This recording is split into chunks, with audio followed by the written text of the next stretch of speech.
Good evening, and welcome to another segment of the new Black Leadership Coalition here live in the great studios of Intellectual Radio. Gregory Sang is my name, the host of the show, and I'm sitting here with Minister Mike, founders of the new Black Leadership and co-host tonight, and Brother Earl, great producer of this great radio broadcast throughout the world and throughout the United States. So always good to see you, Brother Earl. I want to thank the audience for tuning in. Those of you all that are tuning in via Facebook Live or Instagram or YouTube, etc. Thank you. Please share the link. Share this with all of your friends on Facebook. It's worthy, I believe. I want to thank the Creator once again for blessing each and every one of us with another day of life on this planet that we refer to as Earth. Very, very thankful that He continues to bless us to keep ourselves intact, along with sucking up the wisdom and the inspiration that kind of gets you to feel a certain way about the vibrations out here. It's a lot going on.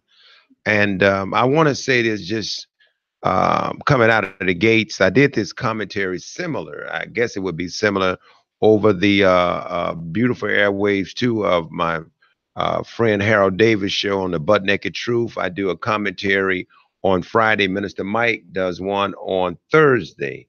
I listened to yours, Minister Mike. It was very, very good. I learned a lot. You know, it's good to hear commentaries that you can go and pick up a book, go and read and take it further and share it so that you can uplift your people. It should be food. It should be medicine.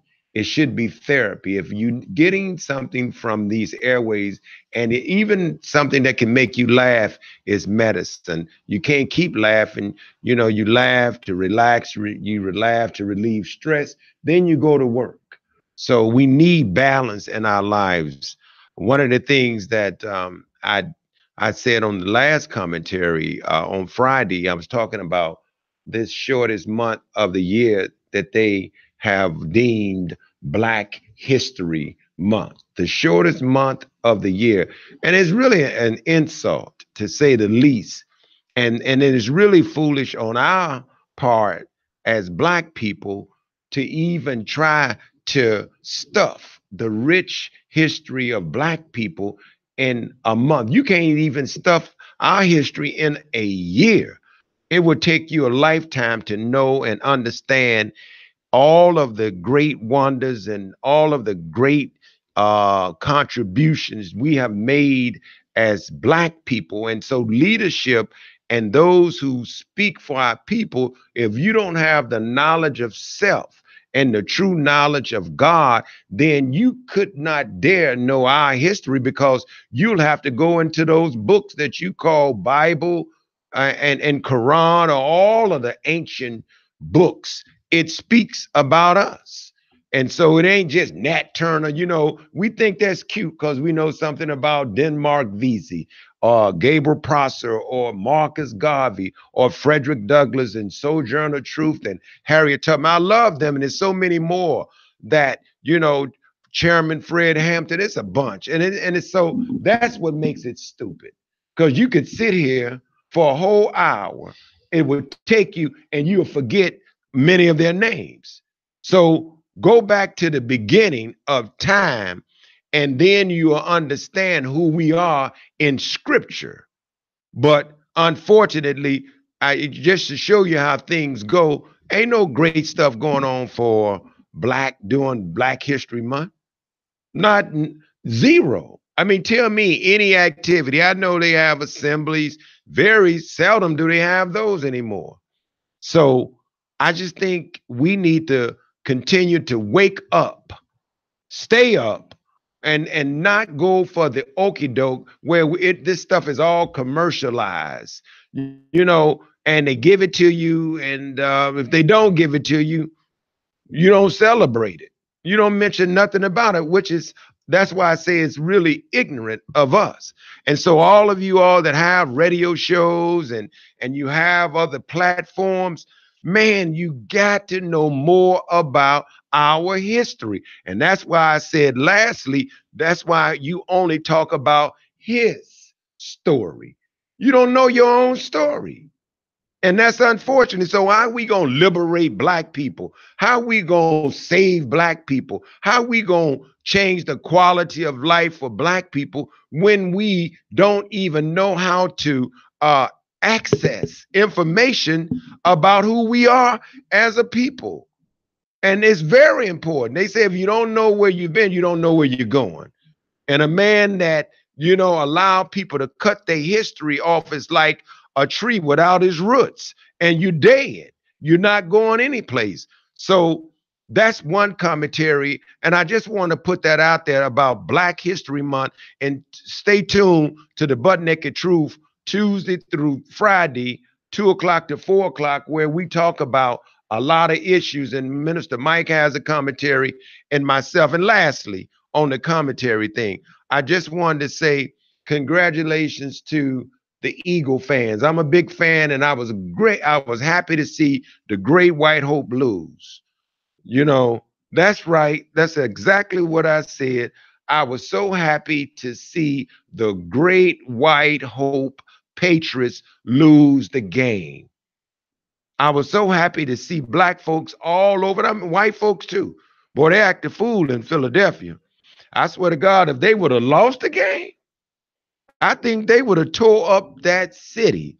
But congratulations, had me on the edge. That was my second game that I had actually viewed for the whole year. And I've decided, even with that, and I'm going to come back one of these days and talk about this whole thing with Kaepernick and how that whole movement has been hijacked.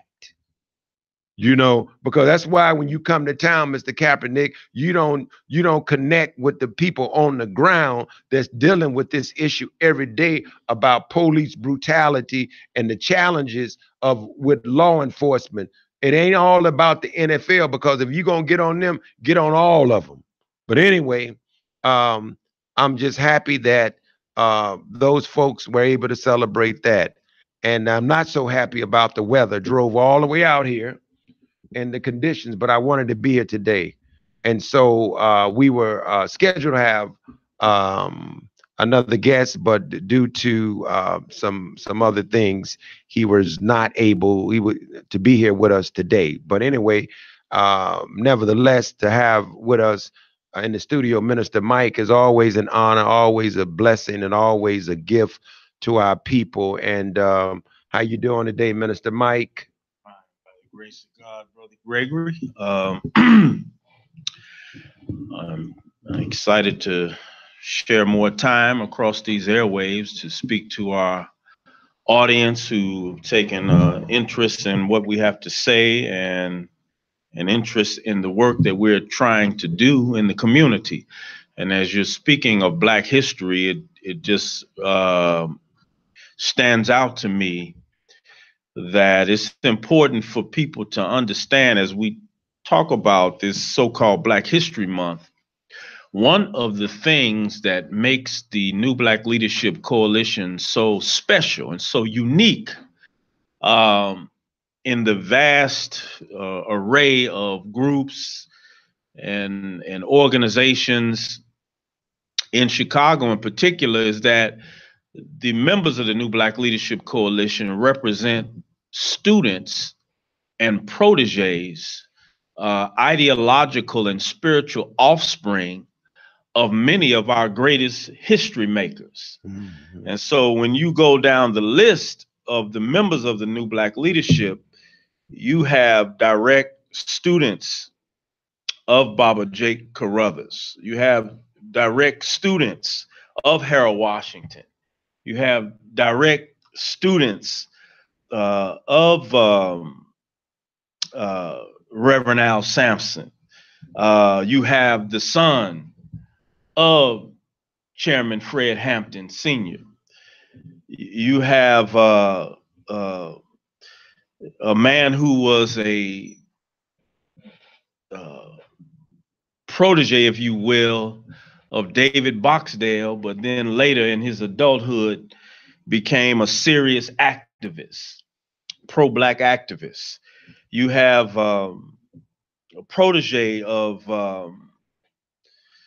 Mr. Taylor from the Urban League, and so forth. Protege of Reverend Jeremiah Wright, uh, protege of Dr. Lynn Hughes, um, and others that are members of the New Black Leadership Coalition. Reverend Bevel. Reverend James Bevel, that's right. Um, and so we represent an extension of the history of Black people and some of the most impactful um, Black men and women to come from the bowels of Black people to fight for us, advocate for us, educate us, inspire us, and certainly more than one person who was directly affected, taught in some way by the Honorable Minister Louis Farrakhan.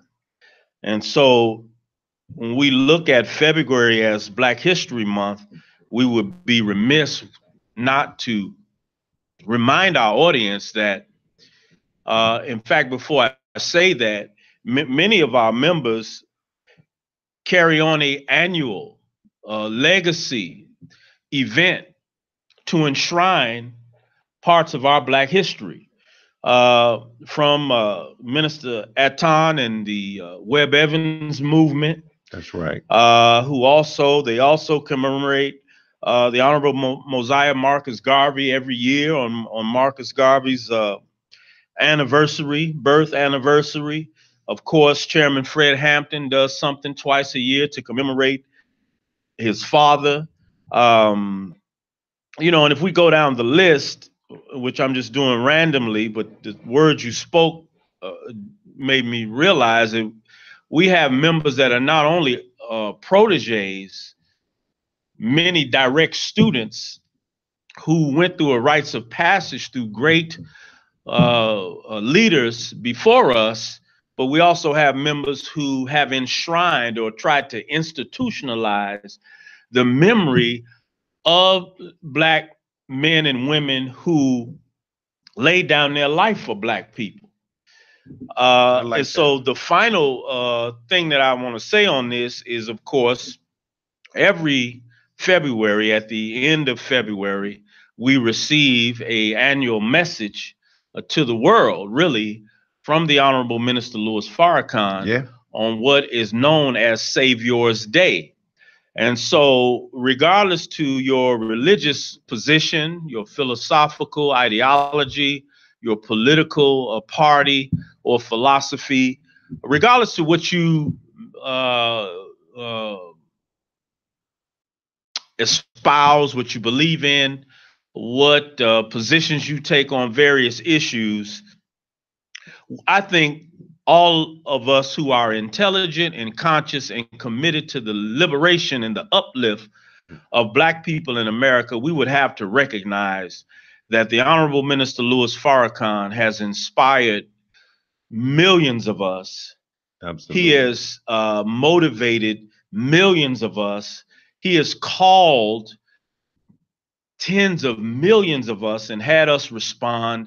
And there are literally tens of millions of us that can say in our own personal lives in some way, even if we've never even shaken his hand directly, we can honestly say that if we've tried to apply the spiritual nature of what he has taught to us as Black people in terms of self-development, self-improvement, self-reliance, and our ability to be self-empowered and to take our own fate, destiny, and future into our own hands and learn to connect and bond with each other better, those of us who've actually tried to practice that, we can all bear witness that this man, this brother, has been a good stand-in for the Honorable Marcus Garvey, has been a good stand-in for the Agreed. Honorable Noble Drew Ali. That's right. He's been a great stand-in for Frederick Douglass. He's been a great stand-in for Paul Robeson. He's been a great stand-in for Sojourner Truth and Harriet Tubman. He's been a great stand-in for the long train of powerful Black people that struck a blow and wrote a chapter in us taking our rightful place as the redeemed of Almighty God. And so every February, we have the honor, whether you do it in the stadium, this year he's in the Wintrust Arena, whether you do it now via webcast over the internet, anywhere you are in the world, you can look on your phone, your tablet, your computer, your laptop, all of that, and you can drink in the essence of what he's saying that will empower you as a human being in general, but especially and particularly as Black people, because our history as Black people is both Alpha and Omega. There is no record of our beginning, and there is no vision of our end, because we are a universal, we are an original and infinite people whose history and legacy is so much bigger than the last 500 years here in America. But these last 500 years have been preparation for us now to bring humanity full circle into what we should be as human beings. I love it. And that's why now you prompted me to ask you a question on rites of passage.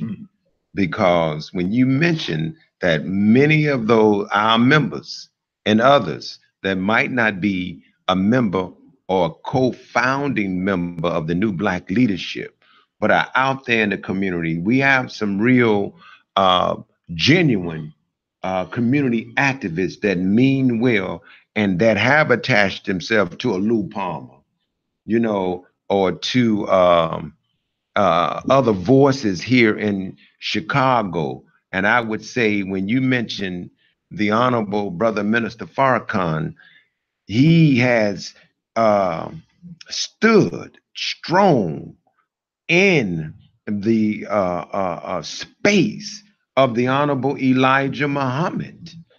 And because of that, and I said this to Dr. Mims, who was on Harold's show last week, that I would personally say that the work that the minister has done and continued to do is more difficult when it comes to the movement. The judge, and bless her heart, who just left out, and I want to connect that. See, the rites of passage with people running for office. And my question to her in a very humble way is, what would make you any different from any other judge? What's going to make you different from any other politician? What's going to make you different from any other preacher? When you look at the progress or the lack thereof of where we are, and with all this information, you know, you mentioned Harriet Tubman. The minister has prescribed, Mike, to all of those people with sound knowledge of the principles that they stood up for. And most of their principles were, they spoke truth to power. And some of them had a program. Some of them was trying to just get us off the plantation. And so now the work that we have as New Black leadership is difficult.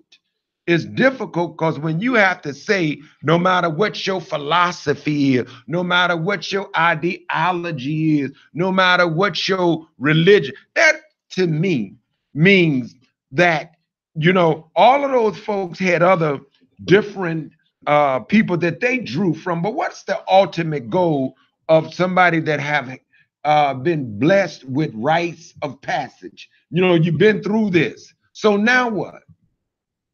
Now what? Well, there's a Hindu proverb that I'll try to quote, and it says something like this: there are many paths up the mountain. All the paths lead to the top of the mountain. Mm-hmm. The only one that had the wrong path was the one standing at the bottom of the mountain, trying to tell everyone else they were on the wrong path. Mm. I'm saying that to say that we have produced the womb called Black people in America has produced many great children who served as parents, fathers and mothers, big brothers and big sisters, aunties and uncles, Mm-hmm. for a people who have been crushed under the foot of white supremacy. We produced these great people, and all of them did not sound exactly the same. All of them did not espouse the same exact solution. You have Booker T, you had E.B. Du Bois, you had Garvey, you had Noble Drew Ali, you had Dr. King, Malcolm. you had, right, and the Honorable Elijah Muhammad. So, but at the end of the road, if you could look at where they were trying to get us to, we would all, whether I'm a follower of Garvey or Noble Drew Ali or E.B. Du Bois or Carter G or whoever I'm a follower of, the ultimate aim of those great Black legacy people that we talk about in our history was all to get us on top of the same mountain. And that same mountain, the Honorable Elijah Muhammad, in his wisdom, he gave it to us and distilled it down to us in 3 simple words called freedom, justice, and equality. All of our Black leaders sought freedom, regardless of race, creed, class, color, or denomination. All of them, the ultimate aim was the freedom and liberation of Black people from the yoke of oppression and the ultimate arrival to a state where we could all equally claim freedom, justice, and equality. And so we may debate strategy, we may debate methodology, we may debate even ideological, but one thing, it's hard to debate if you are a true student of these great people, is where they wanted us to arrive to. And so even Dr. King, he talked about how he had went to the mountaintop. Mm-hmm. Right? So everybody's trying to get us to the top of the mountain. And so if I'm a good student of my teacher, the Honorable Minister Louis Farrakhan, if I'm a good student of him, then when I meet a good student of Marcus Garvey, or a good student of Dr. King, or a good student of Reverend Jeremiah Wright, or a good student of others, then when if we're good students, we can see that, hey, mama gave you a blue hat. She gave me a red hat. Daddy gave you some gloves with goose down in the fur, but he gave me some gloves, with some rabbit fur in. Well, they all gave us something to cover us and to get us through. It don't look the same. It may feel a little different, but the parents, they gave us what they could give us according to our personality. They gave us what we needed to get us through the storm. And so your hat is blue, mine is red. Yours got fur, mine's got goose down. Your coat is puffy, mine is mohair. But the parents gave us something. So now if we take what they gave us, we will recognize, man, Daddy loved you. Uncle John loved you. Well, yeah, you telling me, yeah, Uncle Sam loved you. So, man, your daddy loved you. My daddy loved me, and we all a part of the same family. We ain't got to argue over why your coat is puffy and mine is wool. We got to understand that our ancestors wanted us to get to the top of the mountain. And if we're intelligent people, if we're true to them people laying down their life for us, we cannot be intellectual, spiritual cowards where you may say, well, your father made a mistake over there. I have to be spiritually and intellectually mature and courageous enough to say, I understand your point. That maybe he could have did that a little better right there. And then I said, well, your man, he went over there when I think if he went that way, he would have gained a victory over there where he suffered a loss. So we got to be able to critically assess these people in the hindsight, the vision of, they say hindsight is 20/20 vision. Well, what's the use of 20/20 vision if I'm afraid to look at my mentors, look at my ancestors, we know they meant the best, but it's our responsibility as their offspring and their progeny to take it to the next level. And if they were perfect, then it ain't no another level to go to. But they were not perfect because we have not arrived at our rightful position yet. We're only just starting. So we're obligated to look at each one. It doesn't matter who is, the Honorable Elijah Muhammad, Minister Farrakhan, Marcus, whoever your person is. We must look at their work and assess it. Not judge them and throw stones or they should have did this and they should have did that. Oh, no, that's no use to us. We have to be critical thinkers because we have a responsibility to the best that they gave us. That's to right. Say, look, how can we take the best that they gave us and raise it just another degree? We don't have time to argue over which one is this and which one was better. Look, all of them brought something that was ordained by God. All of them were called into existence out of the hurt, the pain, and the cry of 310 years of chattel slavery. That's right. And over 460 years of nonstop oppression since they let us go, brought us here to the shores of these so-called United States. All of them were called out of the womb of our suffering. Some were better than others. Some were sharper than others. Some were more vocal than others. Some were better organizers than others. Some were better spiritual leaders than others. Some were better political leaders than others. Well, we don't have to debate that. We got to take the best from all of them and challenge ourselves. Can we equal what they did? That's absolutely beautiful. And it's not an accident that the prayer said, our Father, which art in heaven, our Father. And so not just yours, but our Father. And so when you go back to the roots and you find out that we are family from the same common struggle. I mean, no different.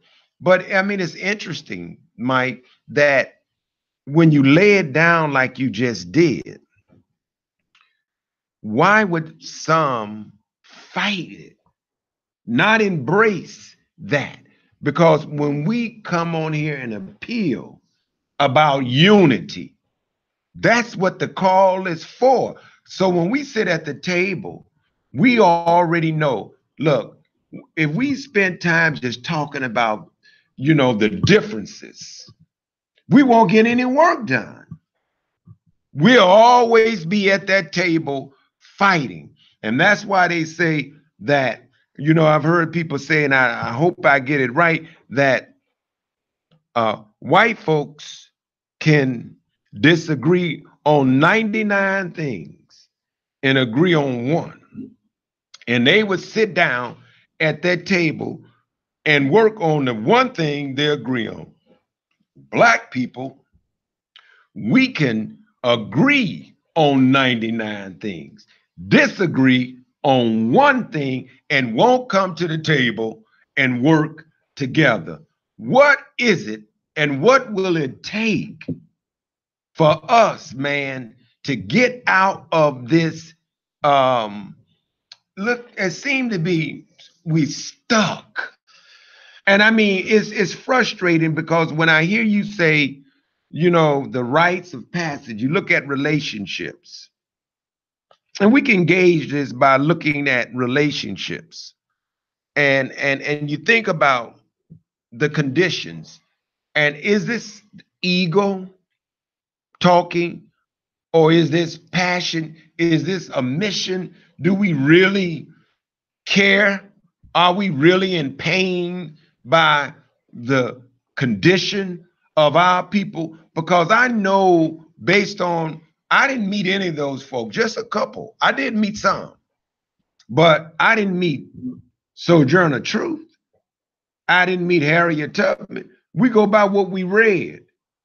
We did see some pictures of some of them, but just based on what we read and how they died, but more so how they lived, they made a sacrifice. And are we making any sacrifices that will usher in some progress?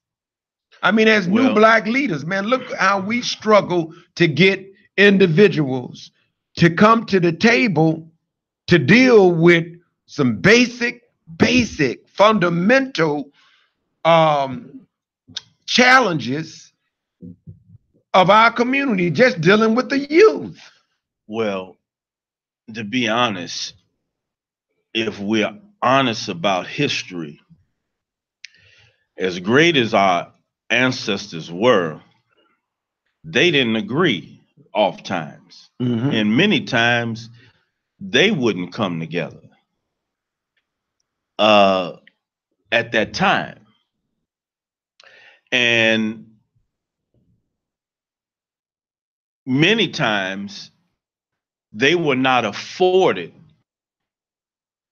Black people in America, our community in general has not been afforded the opportunity to grow naturally toward one another. And so it's been in the interest of our former slave master to ensure that Booker T and Du Bois didn't get along.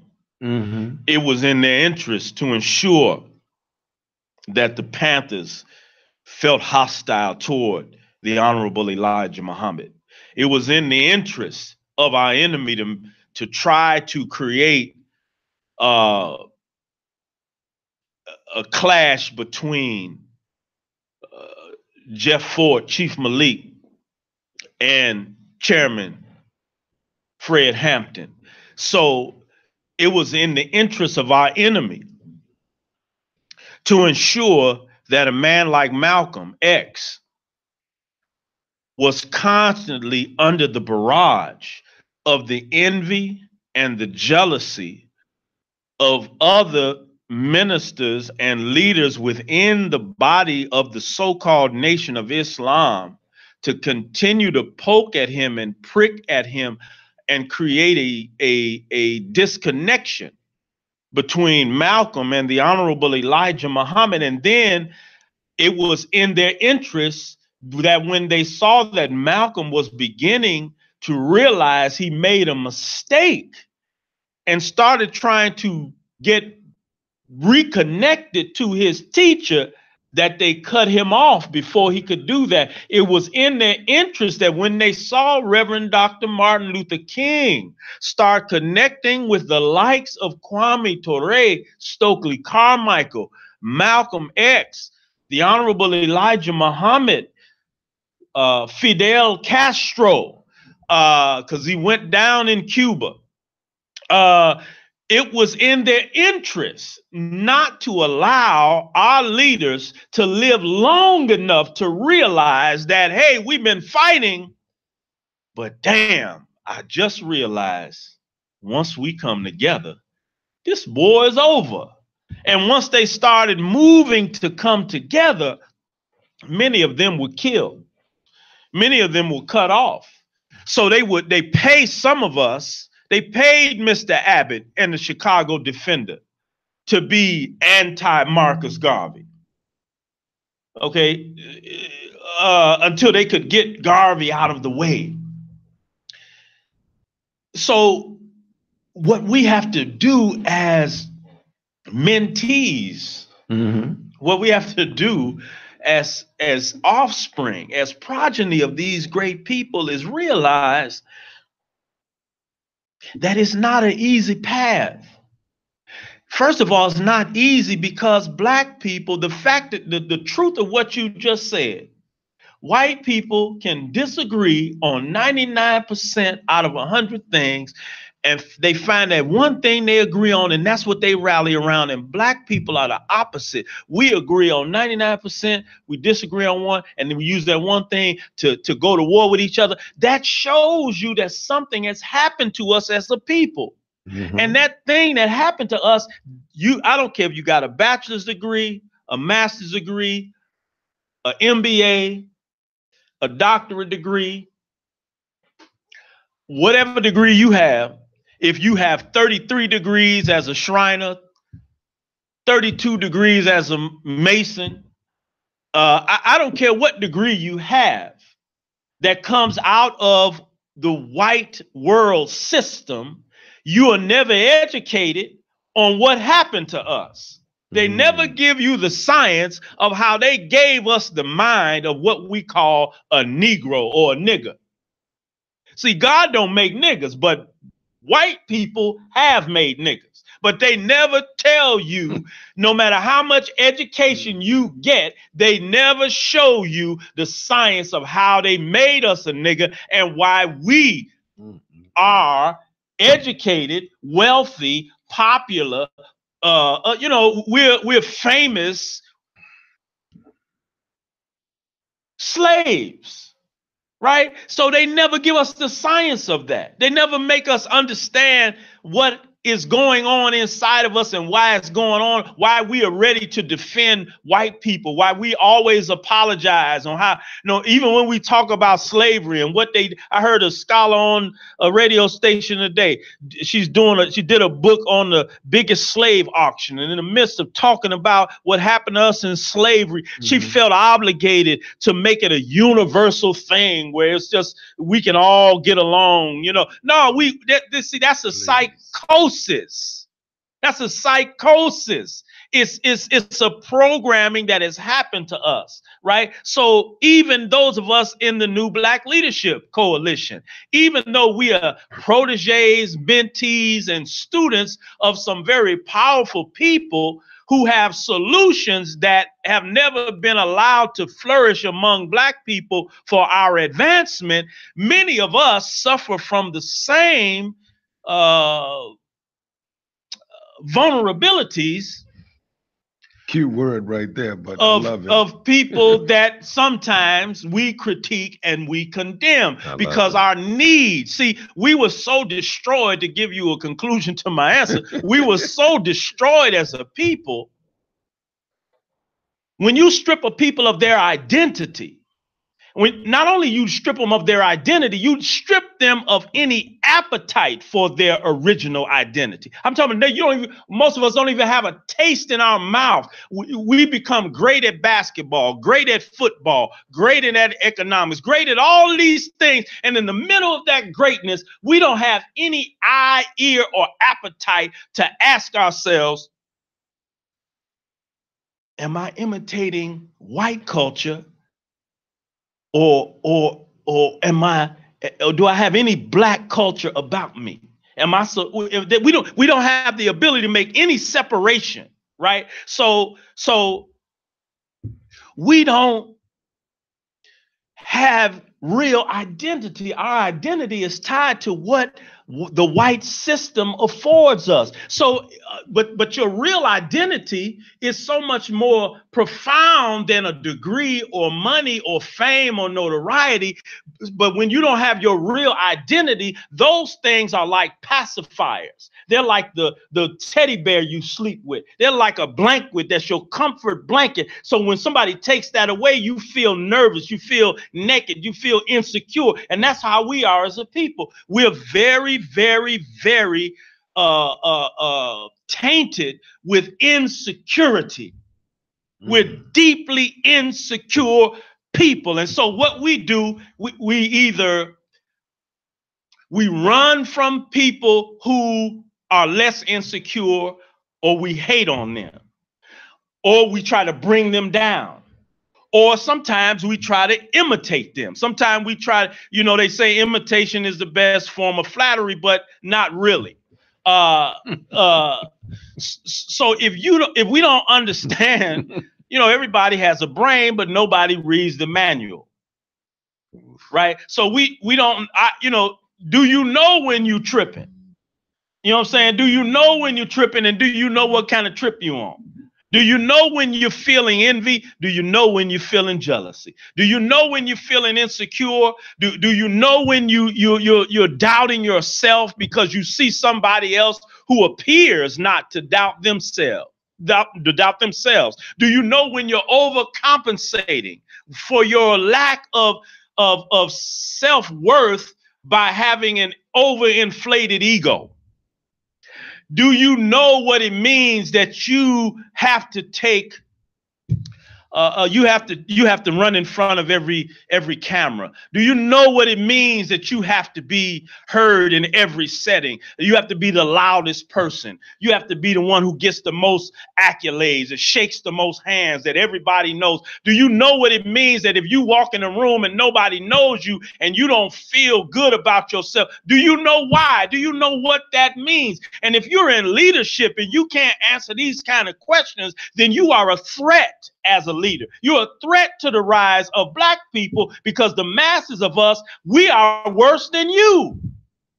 At least you have something that's driving you to try to step up, whether your motives are right or wrong. At least you stepping up. But if you can't answer those things about what's going on inside of you, even though you step up, you may be the problem. So that's why we have a lot of gatekeepers. We have a lot of gatekeepers. How can you want to run for elected office and you have never read in totality the work and history of Adam Clayton Powell? You're not qualified to be an elected official. If you can't quote Adam Clayton Powell, if you don't know how he organized his campaigns, if you don't know the legislation he wrote, he sponsored, he fought, the battles he fought in the Congress of the United States, if you don't know how he related to poor Black people and what he tried to do in his seat to help, why are you trying to run for elected office? Whether you're trying to be a judge, an alderman, or whatever it is, you're not qualified. You see? I love it. So when you talk about rites of passage, I love it. When you talk about rites of passage, there has to be a rite of passage. There has to be some understudy. How can I be over when I've never been under? But what we do is we say, well, hey, man, I went to Florida A&M, or I went to Florida University and they gave me a master's degree. So I've been understudied. Yeah, but you've been under the study of white men. That's a white mind you learn in these institutions. You never been under the Black mind, the Black scholarship. You don't know nothing about Dr. Ben Yochanan. You don't know anything about Ivan Sertiman. You don't know anything about the teachings of Ma'at or Imhotep. You don't know anything about it. You ever sat in a class with Dr. Ife or Baba J. Carruthers? Or have you read the works and the scholarship of Amos Wilson? If your mind ain't baptized in them, then you don't know how your degree and your formal education will work against you when a white face show up. Because what has happened to you in the white institution is you got a subliminal, subconscious programming that comes out of you by remote control. Boy. I don't know what book to point them to. Maybe Psychic Trauma. Well, the first one they need to go to is Carter G. Woodson, The Miseducation of the Negro. Damn, Mike. Folks, if you are tuned into this show, honestly, what you have just heard, and God has used this vessel to convey to all of us and to even self what's missing in all of us and what we need to go and prescribe to be healthier, to be more productive. And it's real. I mean, it's real as it come, that we need to go back while we yet still have time. Because when you start trying to figure out why we are not making progress, why we are excited about stupid stuff that really is insignificant.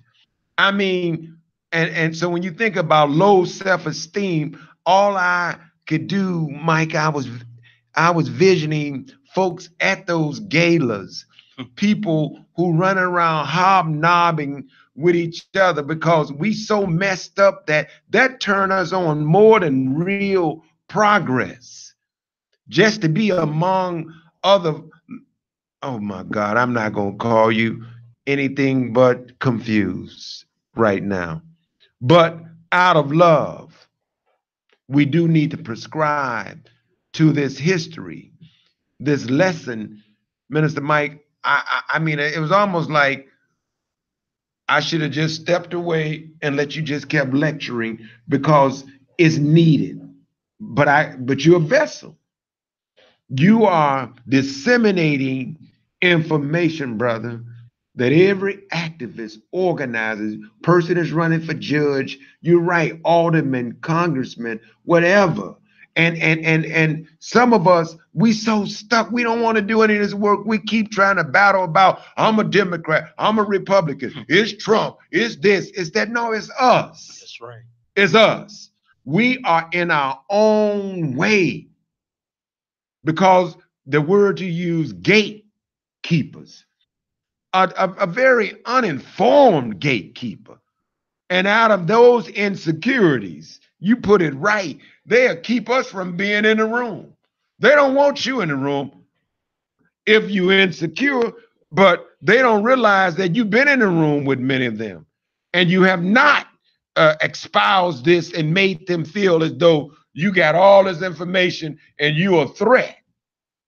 But I think if they listening right now, you will make it very difficult for yourself. I think Minister Farrakhan gave you those warnings a long time ago. The minute you open up your mouth and people realize that what you're standing on are divine principles. You know, at one time I used to be so angry at this guy, James Meeks. When a minister had decided through the Spirit of God to do the Million Man March, I knew that some of these people were envy and jealous. And I knew that what they were doing was very destructive. So I was very angry at the guy because I knew the minister was sitting down with brothers and sisters from all walks of life, putting the Million Man March together. There were women that were helping. There were people from all backgrounds. But then when I heard a few say, don't go. Now, these are people who are running institutions or churches who's supposed to be helping Black people, but yet they putting out negative information. And the only reason I'm making an example right there of how you know for a fact that the man is credible. You know that the man mean well. That's why I said what I said on Twitter. I said this to Erykah Badu. And I even said it to, I didn't say it directly to Barack Obama, but hell, the minister shouldn't have to be a litmus test for us. But yet we scratch where we don't itch. Well, I think the minister should be a litmus test, because any one of us, just as Marcus Garvey should be a litmus test, just as Noble Drew Ali should have been a litmus test, just like Malcolm was a litmus test in his day. Now, we all claim Malcolm today, but those who were mature adults in Malcolm's time will bear me witness that most people wouldn't come within 100 feet of Malcolm X, because Malcolm was a hot litmus test. And so the minister is the litmus test. Whether you agree with him religiously or not is irrelevant. But if you are afraid to claim a black man, look, I was one of the FOI as one of his young ministers, and a young FOI. I spent my own money to go throughout the Midwest to stand post for Reverend Jesse Jackson in his presidential run when they would not give him Secret Service. I put my life on the line for Reverend Jackson. Okay, so to have one of his students now, Reverend, and you know, he's still my brother, and there's hope for all of us, but let's speak the facts.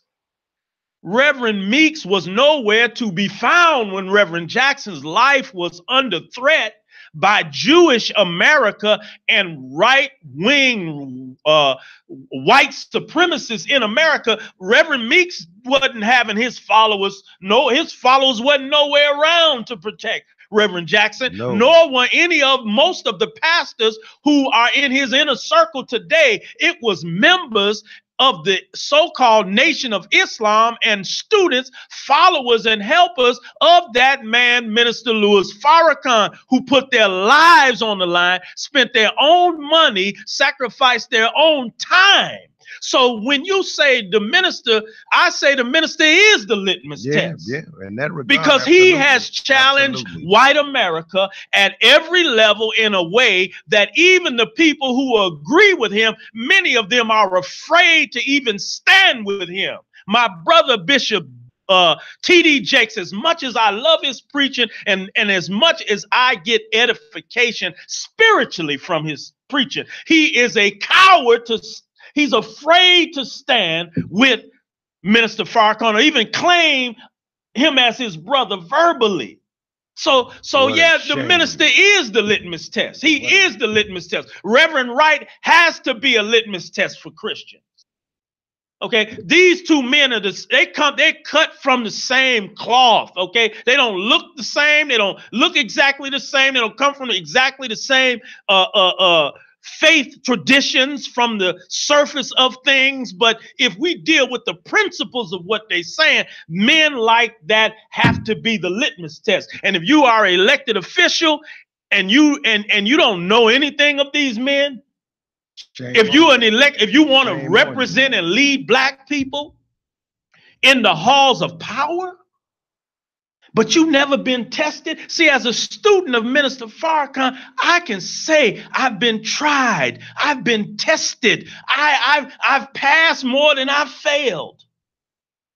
I know I've been under the weight of authority and discipline and order and structure. I have had long periods where I couldn't speak even though I had something to say. I've had periods where I was made to speak even though I didn't want to say anything. I've been under a molding and a shaping, okay, as many of us have.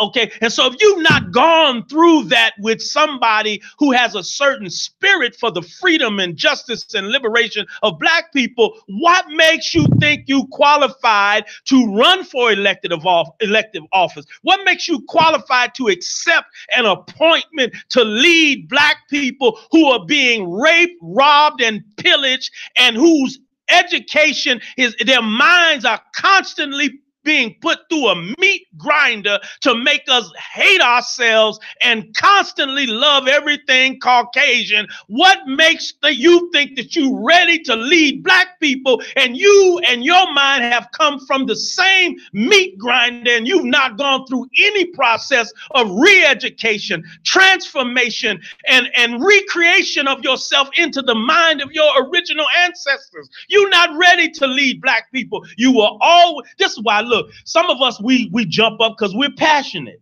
and we run for office. But then when you get down to Springfield, you get downtown in City Hall or the county building, or you get to DC, a year later, you voting for, you going along with the get along.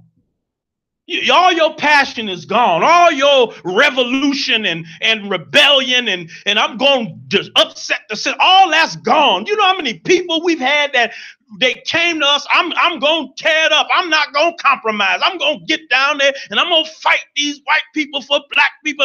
And then a year later, when they in there, they quiet as a church mouse. You know why? Because it takes more than passion.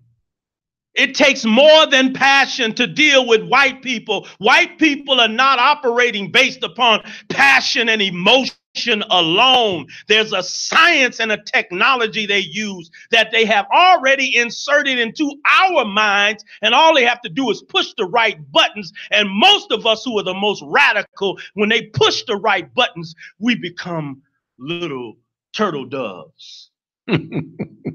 Ask Barack Obama. Wow. You speaking of Black history, he was the president. He could have ordered and moved Black History Month to the longest month in the year, but he's got that programming. Wow. All I can do is have some water behind this. Dick Gregory said, you know, in some instances, stop answering. Stop feeling like you need to answer to anybody. Somebody asks you a question regarding, no, you don't deny ever your leaders, your family, your people. You tell them I love them. They have done nothing but good by me and our people. And you leave it at that. And you let them go on with their damn lives. And they distort.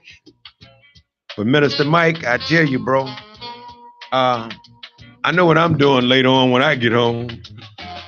I am replaying this show. For sure. Oh my God. But I'll say this in closing to you all. Do yourselves a favor. Do God a favor. Share this broadcast.